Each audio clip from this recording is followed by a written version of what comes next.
Mo, how you doing? I'm fine. I'm whatever. You're whatever.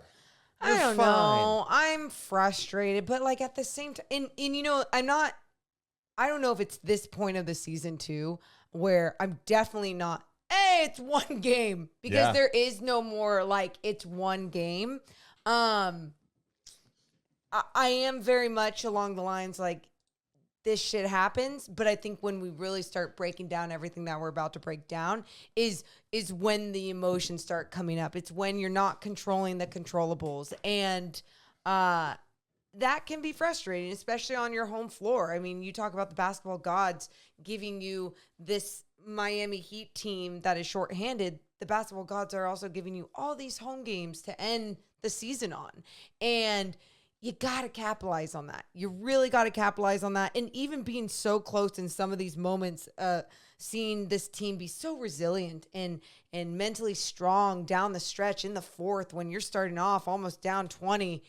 What a great fight back. But then there's just like little other things at the end. It was, why couldn't you just do something else when you were down 6? You know what I mean? Or do something else when you're down 2, even at the end. And why did you even have to get down by 20? Because of so many things that you just weren't taking care of. So, yeah, we'll get into all those deeds. I love how Morgan said, I'm fine, and then went on about a 2-minute monologue 2 minutes. where she sounded extremely frustrated at the end. No, it's frustrating because what you just said, Morgan, Miami is a good team. We're more than aware of this. They, coming into this game, had won 7 of its last 9 games. They beat Sacramento before. I went into tonight knowing all these guys were missing, right, that we just rattled off. Yeah. And I went, this is going to be a tough game. Same. And it's not even so much that, like, oh, the Kings aren't going to bring it. I'm going, look, Miami, it doesn't matter who is out there for them. You look at their starting lineup tonight, even with all those guys missing, well, Duncan Robinson, Bam Adebayo, Caleb Martin, they were in the starting lineup tonight. They started NBA Finals games. These guys aren't like a joke. Yeah. Like, this Miami team's not a joke. They've got some really good players. They play the right way, and Spoelstra has a standard for them. Go out there and play hard. We don't use being shorthanded as an excuse. That's the mentality they have. They come at you, they play physical, and they're going to be ready to go. Now, with that said, I don't go, you don't get down by 20, because Sacramento should be more mentally resilient by now. You know, and that's, I think, one of my big takeaways tonight is, like, you get down 20. It was a sloppy game for you in the first half, but you're in the game. In it. But then you get down 20, and there was missed opportunities with adjustments to the rotation. Mm-hmm. Then you decide to go into a matchup zone yourself, because Miami was crushing you in that. Their matchup zone was amazing. That forced a lot of the mistakes from Sacramento. So together. You go in a matchup zone, it changes the game. You're getting turnovers. Keegan's making plays defensively. Everyone's making plays. Fox is making plays, and you cut that lead down to 2.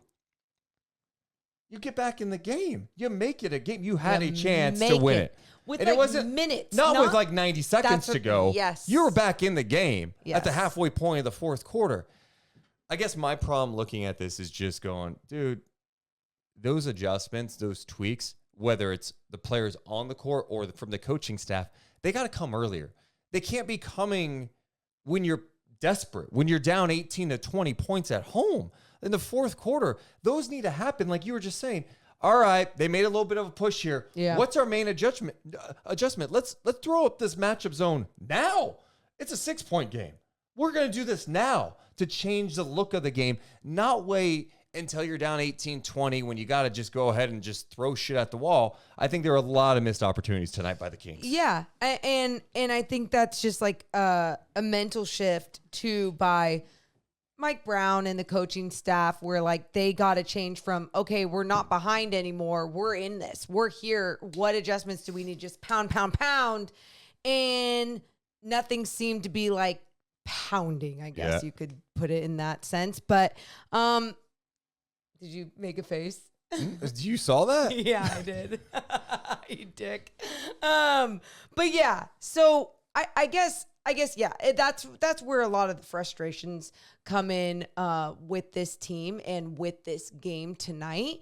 And there's a lot of things that I also loved about this game tonight. A lot of individual moments, a lot of team moments, or a few team moments. And I think one of my favorite team moments was truly when this team was fighting back in that fourth, the beginning of the fourth, the resiliency. Like, what I saw there, and this is another thing, they were you could tell they were fighting through heavy legs, right? Like, they're fighting through second night of back-to-back. And I say this, everyone does it. But what they had to leave on the floor with the LA Clippers, going up against 3 future Hall of Famers and everything, it was a lot. They end up pulling out the win. What could they push through tonight?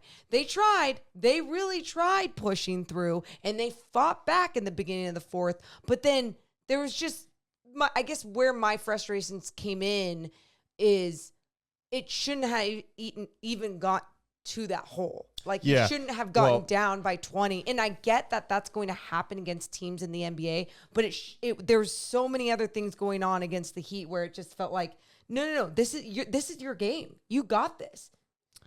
It got off to a weird start, too. Sacramento had 7 turnovers in the first quarter, turned into 11 points for Miami. So the Kings were shooting the ball. Yes. I mean, you go to the end of the quarter, and the Kings close well.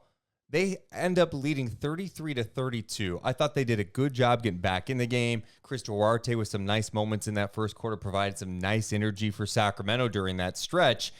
They end up shooting 62% in the quarter. Keegan has got 12 points in the first quarter. They're up by 1, but they had 7 turnovers. I'm going, all right, you know what? Start taking care of the ball here, and you should be fine in this game.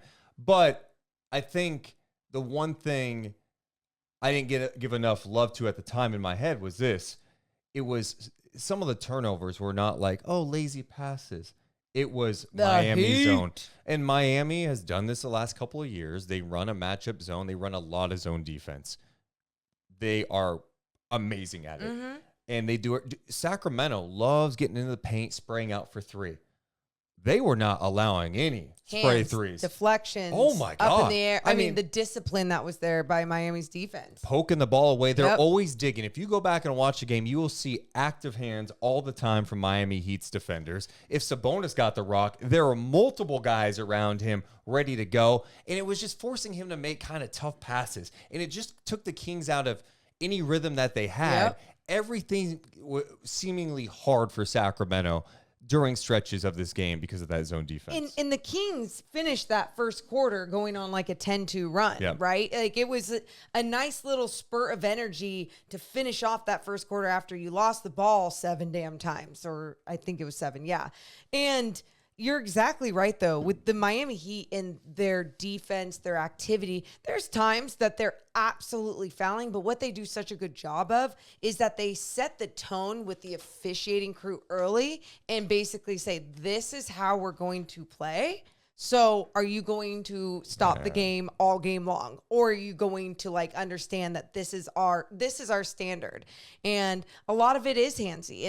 And like I said, they get away with some things, but that's the effort you got to put forth. And then understanding your personnel of your officiating crew too, and being like, oh, okay, they're going to call that shit every single time. I got to back off, or, oh, I'm going to keep getting away with this. Just a fantastic job by the Miami Heat. And just, again, the way that they all stay at one level, doesn't matter who's playing.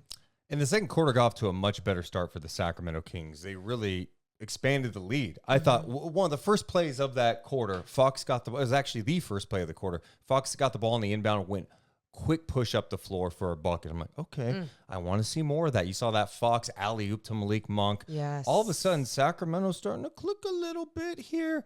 But the close was bad. The Kings led by 10. They were up 55-45. Miami ends up closing the second quarter on a 20-7 run to take a 65-62 lead. The other thing with Miami tonight, Morgan, all their guys who played expanded minutes. I'm not talking about Williams or Swider, who really were limited tonight.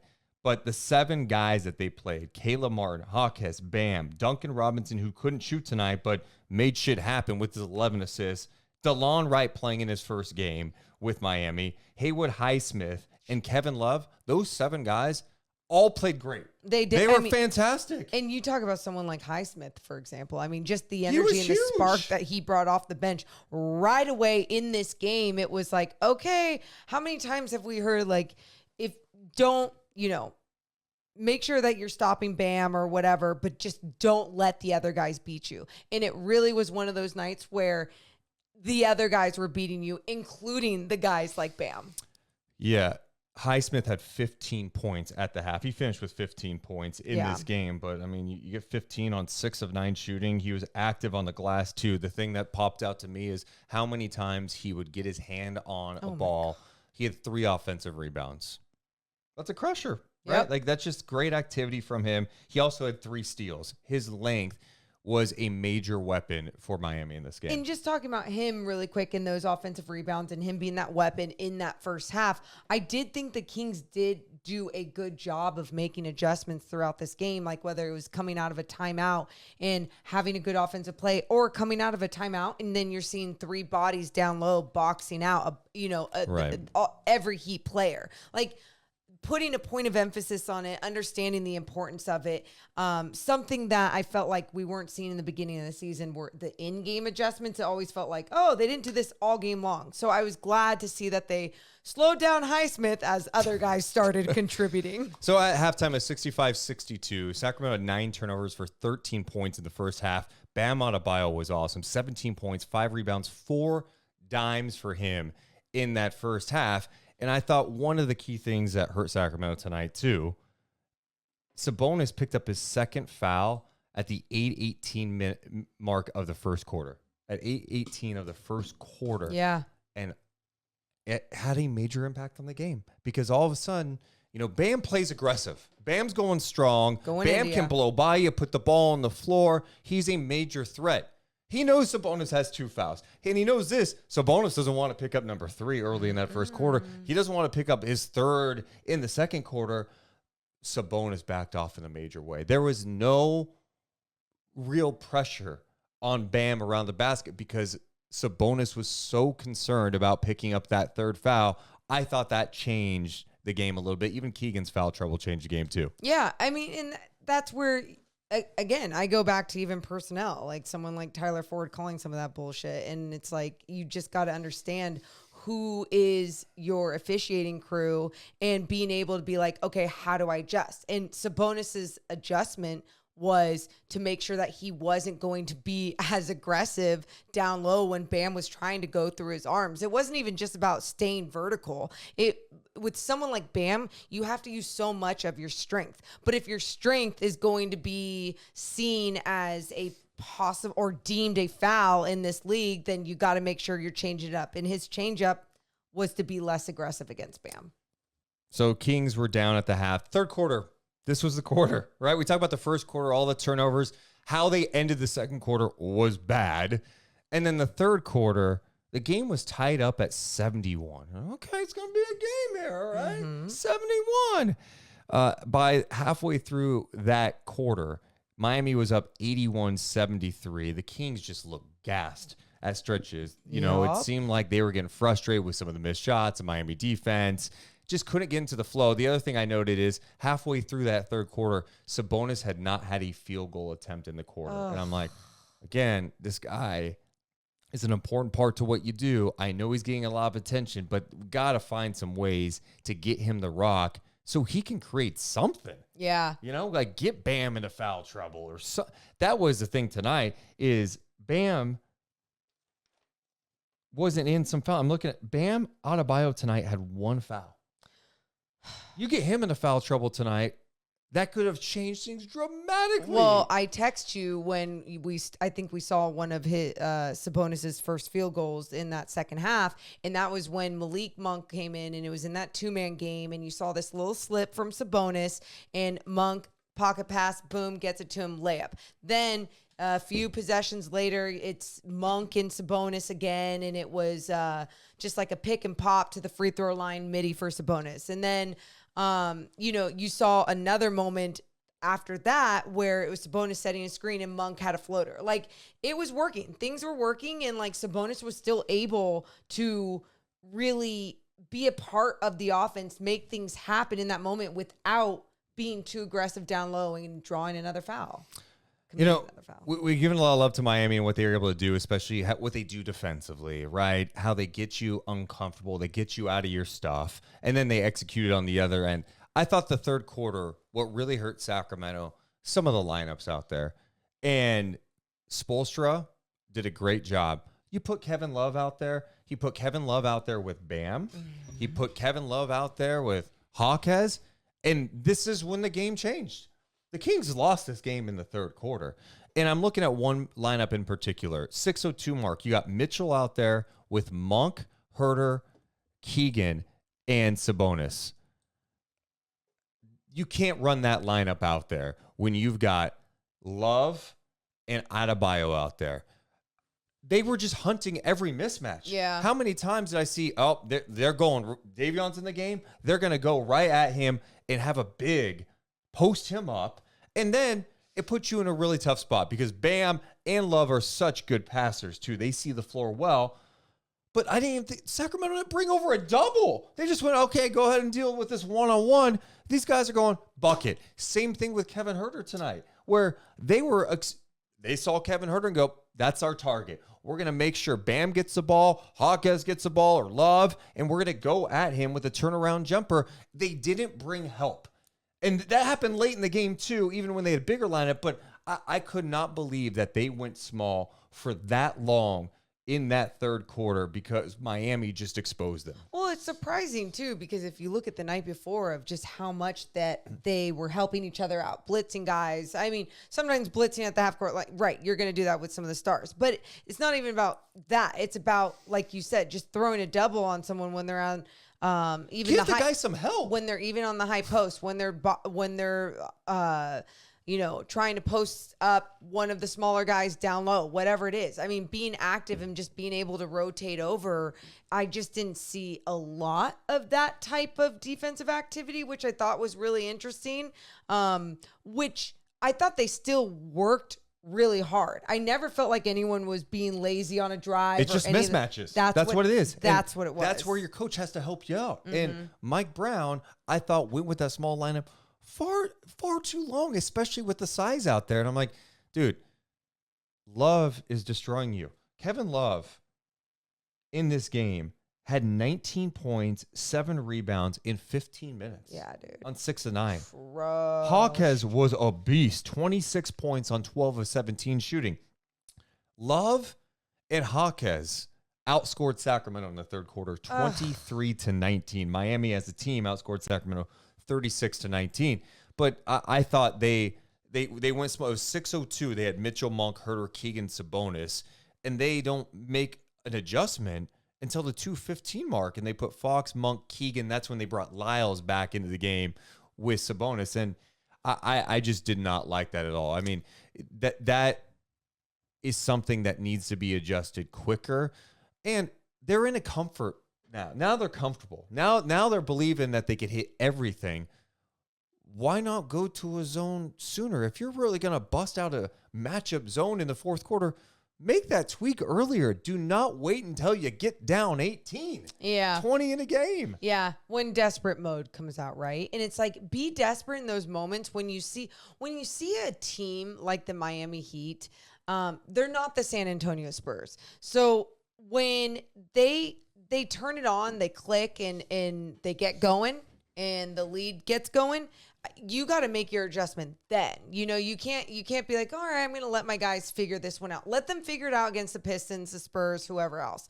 But against a team like the Heat, I mean, they're so well coached, obviously, by Eric Spoelstra. And it's like, sometimes it's genius. Sometimes it's just buy-in. Sometimes it's just been this consistent standard for so long that just bleeds into everyone's soul. And I think Mike Brown has a lot of that, but then there's just these moments where you're just like, you have to be the one to be like, nope, I'm done with that. I'm going back to my short leash method, and this is bullshit, and I'm making this adjustment. And it's not even that someone's not doing their job. It's just that, like you said, the matchup is clearly not working.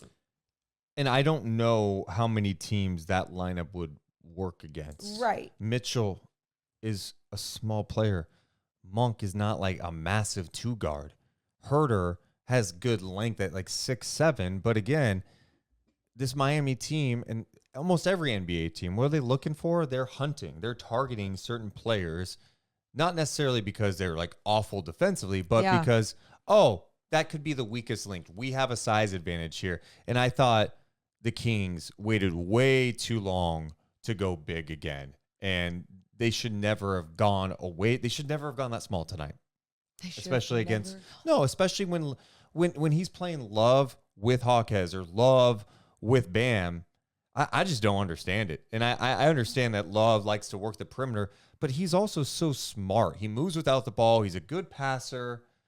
Yeah. Just brutal. Well, and I think something that you had texted me about was when Jaime Jaquez was going kind of hunting for Kevin Herter, right? Yeah. And it's like, I thought Kevin Herter was doing a decent job, even like staying in front of him, but then Jaquez would just get deeper and deeper into the paint and no help.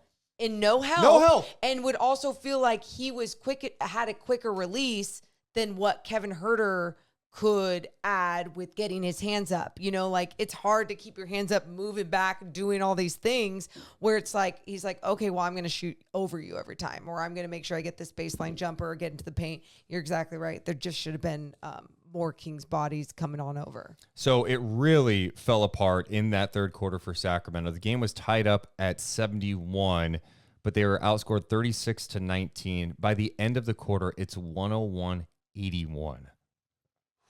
That was scary. So you're down 20 going into the fourth quarter. Bam was on the bench to start the quarter. They get the lead back. The Kings started to cut a little bit. Bam hit a wild-ass shot as the shot clock was going down. So annoying. Beats the shot clock, makes it 105-86. What do you know? The Kings decide to switch things up. They go into a matchup zone, and it worked to perfection. Screwed with them. What did you like about how they were able to execute with that? I mean, I liked mixing it up when everything's already not going well for you, right? Like you're seeing that this matchup isn't going well for you, so you do something to try and alter it. You make an adjustment, an in-game adjustment. You don't look back at this and go, gosh, I wish we did this. And by the way, going into a matchup zone, especially when you don't do it all the time, it's not easy. I mean, obviously they're running this in practice and stuff and understanding where they need to be on the floor and how they have to move together. But I was really happy to see that they could pull this one out. Not saying they need to pull it out all the time, and kind of saying they should have pulled it out even sooner. You know, like when they felt like things were going south. That's my thing with tonight. And it's not even about going south because of what the score is. It's about feeling the dominance of the matchup of the other team and being like, well, shit, let's throw this at them. So, yeah, I would have liked to see it sooner. I loved seeing them play together in that zone. It's not easy. And that defense in that quarter was fantastic. They made a lot of plays in the fourth quarter, and Miami had 5 turnovers in the quarter, turning into 12 points for the Sacramento Kings. De'Aaron Fox also had a block in that quarter. So did Keegan Murray. Sacramento had 5 steals in the fourth quarter. Hell yeah. I mean, the intensity, you guys, the way that they're getting up, and guys, it felt a little bit more like last night, like when De'Aaron, or for example, there was this, I don't know when this moment happened. I want to say it was in the fourth, and it was Kings had the ball. De'Aaron started losing it. Maybe it was Caleb Martin or whoever jumped on it. They both jumped on it. And Fox then got pissed. Yes, because so then it was a timeout, right? Caleb Martin was calling a timeout. The refs were calling it a timeout. Then Tyler Ford was allowing Eric Spoelstra to manipulate him to say, we never got a timeout. And then he goes, inadvertent whistle. And I'm like, no. De'Aaron gets so pissed, and he just goes up and he's calling a timeout down there on the floor. Like he's telling Mike Brown and everything. And good. Then they had to take the timeout. I loved seeing that passion from De'Aaron is my point. You know, you got a little bit of that angry fox, and that's when things started going in a different direction. I need that pressure. You're just talking about the on-ball pressure from the Kings in that fourth quarter. Oh, yeah. And the zone. Here's my question. And I don't know how you can even answer it, but I'm just throwing it out there. What? Why does that come when you're down 20 going into the fourth quarter? Why does that happen then? Like, why can't that happen earlier? Like, there were moments, for example, these big runs that they have allowed this year. And I know in today's game, we see massive runs with the three ball. That changes the scope of things here in the league. Why can't the wake up happen faster? Why can't that mentality shift sooner so you don't get yourself in a hole where you get down 20 and then you have to play perfect basketball down the stretch? Right. So can I tell, this is kind of a weird example, but here's an example. You gain 20 pounds and you get desperate and then you go, I'm desperate. I'm going to the gym. I'm going to work my ass off now. Why didn't you do that when you gained 10 pounds? Why didn't you do that when you gained 5? It's a mental shift, right? It's something that motivates you and triggers you to be like, oh, hell no, I'm not doing this. But my point to this is you got to figure out when you're 5 pounds heavier to have that mental shift, not when you're down 20. You know what I mean? But you can't be putting on 20 pounds 3 times a year. If you can get out of it. You can't do that. That's the whole point is like, I love how they brought it in the fourth quarter. I love that they got back in the game. It's just, I think a lot of people who are watching the game tonight, if you stuck with it, or if you're at the game, you're sitting there going, I'm enjoying this and I hope you could pull it out, but couldn't you have just woken up a little bit? Because look, you got to score 36-19 in the third quarter. I mean, if that's 30-24, the game's different. My point is find your fire, find your mental shift without getting there, without things getting bad. How can you do that when you're 5 pounds heavier? So shift. Here's my question is, who is that on? That's on individuals. I mean, because like no. Because here's my thing. Because you can't go to the bench and look at, Mason Jones, can you hype everyone up? Let's not talk about the fact the Kings finally lost the game with Mason Jones on the bench. Now 3-1. Damn it. But you can't, you know what I mean? Like he's not like fairy godmother where he can just like sprinkle some hype dust on everybody. That's not what I'm asking. But no, I'm getting to my point though, is that it is an individual thing on these people. And you can say that's coaching too. Yes, it's absolutely leadership, it's coaching, but it's on the individual to be like, okay, they want me to get up. They want me to do this. Sometimes a coach just will trust your best player to be like, okay, they're conserving some energy because, second night of back-to-back, they're making sure that they can like last the rest of the game, whatever. But there's other times, absolutely, you want to see a head coach just be like, get your ass up there. Like, what are you doing? This is what we're doing right now on this defensive possession, whatever. But yes, accountability with these individuals, you got to find a way to get that mental shift. Got to find it within. So many awesome plays in the fourth quarter during the comeback. You had Keegan ripping it from Bam and then gets the ball back, hits a 3-ball to cut it to 105-95. Then you had Fox with an outstanding block. He blocked Duncan Robinson. It leads to a Keegan Murray 3, making it 106-98. I'm looking down my notes. The Kings cut to 6 with 5:47 to go after a Fox jumper. Fun. So a 6-point game. Just over halfway through the quarter. You're in it. That's a game now. Fox cuts it to 2, 110-108 with 3:24 to go. And then Miami just got it going. I thought it was really impressive. Jaime Jaquez Jr., who we've not spent a lot of time talking about quite yet because we're going in order here. He had some great baskets, including one on Kevin Huerter. And then he had an incredible one on Sabonis where he just absolutely fakes Sabonis out of his shoes, gets to the basket, bucket, and then it's 114-108. Bam hits some big shots down the stretch. I thought Jaquez was just a game changer tonight. Annoyingly good. And it's not a surprise. If anyone watched him play, I think there was zero doubt he was going to be a good NBA player. And then when Miami got him, you went, of course Miami got this guy. This guy's a stud. His footwork is tremendous. His ability to finish. He hits some really challenging shots in this game. He shoots it with confidence. He didn't really care who the Kings threw at him. I thought Keegan had some nice moments on him, but he also, I think, scored on Keegan too. he could put it on the floor, finish around the basket, got that turnaround jumper. Just a really good player. Miami loved his basics of what he could do on the floor and what his, I guess, his mindset is as a competitor.